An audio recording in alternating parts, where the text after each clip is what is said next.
Chanukah. So, I'll be your MC for the evening. I'd like to welcome everybody here as Chabad and AEPI presents this glorious, monumentous Hanukkah celebration. And get a little of our menorah. They may have tried to take one from us, but when they do that, we build it right back up. So, take a look at the menorah building plans. And we'll get started. I wanted to get one of the worst speakers out of the way. Usher Farber. No, I'm just kidding. He's not going now, but he's the worst speaker here. No, he is going now. If you don't know Usher, he's the vice president of AEPI. So those here from AEPI, like myself, look up to him with great disdain. So come on up, Usher.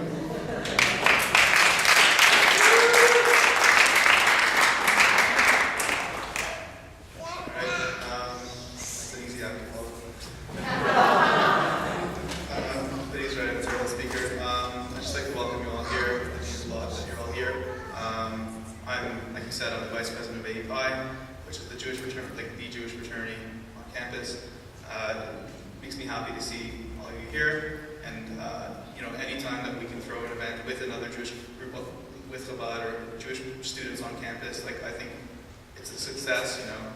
It should I think the real thing with the fraternity is getting Jewish students right from the beginning involved on campus and connected with other Jews on campus, and this, I guess, is a testament to how awesome it can be. So I just wanted to talk to you a little bit about the menorah. I'm pretty happy that this is a really good initiative. The reason it's a good initiative, besides the obvious donation, I'm going to take a few things that I actually learned from Rabbi Klein a few days ago. Just talk about the menorah actually in general, because I had a class with him a few days ago, and it actually made me think a lot. So, for one thing, the menorah, he told me there were a lot of differences between the menorah that we light on Chanukah and the menorah that was lit in the temple.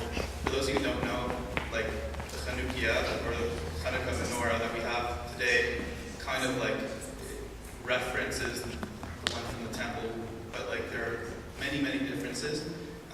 He specifically mentioned 4 to me, and one of them was that in the temple, they lit the menorah in the morning, and it lasted they would light it every morning, and they let it burn, and then until they had to light it the next day. Whereas we do it in the evening. Right now, we wait till sundown, and we do it in the evening. The next thing that he told me is that back in the temple, it was a much different time for the Jewish people.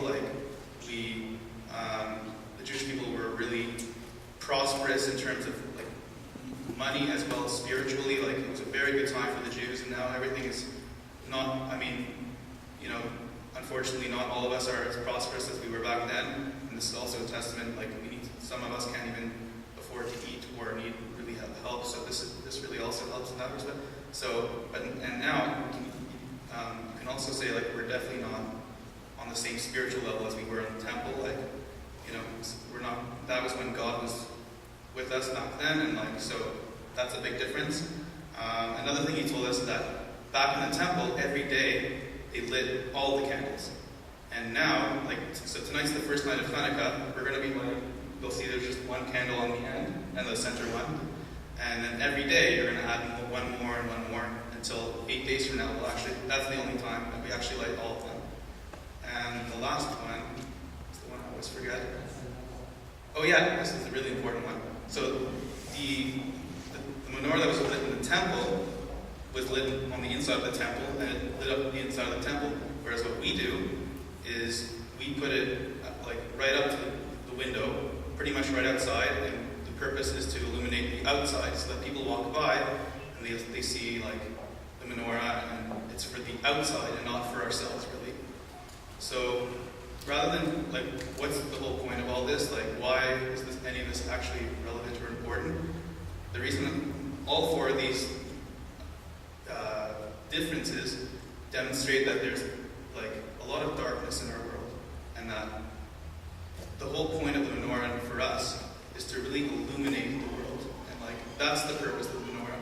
It is a mitzvah for all of us. It's like a really positive thing. It's really a nice thing for all of us to do. But the real purpose is to illuminate the entire world. So like we add one candle every night. We have to we have to improve our efforts to like illuminate the world one by one, it's one step at a time. And instead of lighting it in the day when it's like everyone can see, we light it at night when it's dark out so that everyone can see.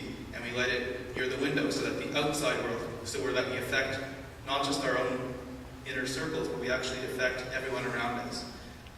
So this is really important, especially now. Like some of you might have heard, like we had an incident where the menorah was like taken down a few days ago, or a day or two ago, and even more so than now.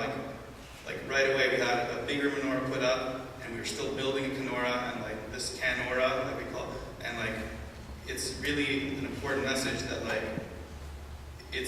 no matter what happens, like we have to illuminate the outside world, and no matter what happens, like whoever tries to attack us or tries to threaten us, like you have to stand up and be a proud Jew no matter where you go, and don't let people push you around. That's really what Chanukah is, right? The Great Greek army came forward and tried to conquer the small group of Jews who were greatly outnumbered and miraculously actually won. And same thing, a small jug of oil lasted for 8 days. Like the small minority still needs to stand up for what's right and stand up for ourselves. And especially now, like on Chanukah, I think everyone needs to take the lesson, like really to be proud in what you do, everything Jewish, and never, like, don't falter and don't let anyone push us around. We're strong people. Anyways, I just want to thank you all for coming here. I don't want to speak for very long. And yeah, I hope you have a good time.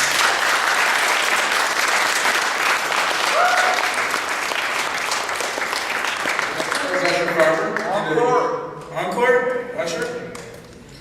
I don't know if he'll speak anymore, but hopefully we can get him to play the piano a little later. He's a decent piano player, to say the least.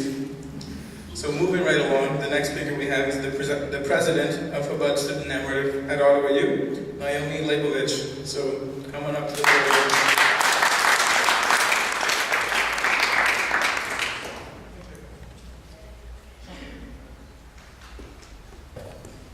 Hello, happy Hanukkah.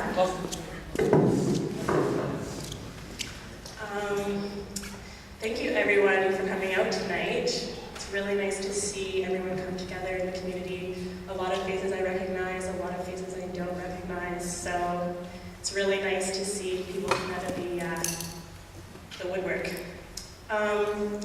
So kind of touching on what Asher was just talking about kind of being happy and proud of who you are as a Jew and also as an individual. That's kind of what Hanukkah reminds us of. Standing up for what you believe in, the minority against the majority. I wrote a little speech, and it kind of includes a short summary of Hanukkah for those of us who kind of forget the story or it was told to us when we were younger. So I'm just going to read you my speech. Hanukkah holds many different representations within the Jewish faith, and the Hanukkah story itself dates back to the time of the Second Temple in Jerusalem, when a small group of Jewish brothers of the priestly class rose up against the Syrian Greek army. This group called themselves the Maccabee and fought not to defend their country or their lives, but their beliefs and rights to religious freedom. And according to some, this was the first time in history when people were not fighting for their country or their lives, but for their right to their religious beliefs. It's debatable, but that's what the history is. There were many acts of courage, but the Maccabees firmly believed that their victory came from above. Eventually, they received a sign which confirmed these beliefs. When they took back Jerusalem and the temple, they searched and found a single flask of undefiled olive oil, just what was needed to light the sacred menorah. Although the flask held only enough for a single day, the light of the menorah miraculously burned for 8 complete days, providing just enough time to prepare the oil. To the Jewish people, this was like a nod from above that yes, he was with us all along. Though the days of the Maccabees are long behind us, there's still much we can take away from the Hanukkah story. It represents the power of strength in the face of opposition and the value of courage when surrounded by doubt. Commemorating Hanukkah helps to remind us of the influence the minority holds when up against the majority. As Jews, it allows us to reflect on how far we've come as a people in the face of adversity. As members of society, it assists us in recognizing the value that even just a few people have in establishing the ability to create change. And as individuals, we can acknowledge that the Hanukkah story encourages us to maintain our personal convictions and morals. As we continue to celebrate Hanukkah this year, let's not forget the important message it brings to each and every one of us.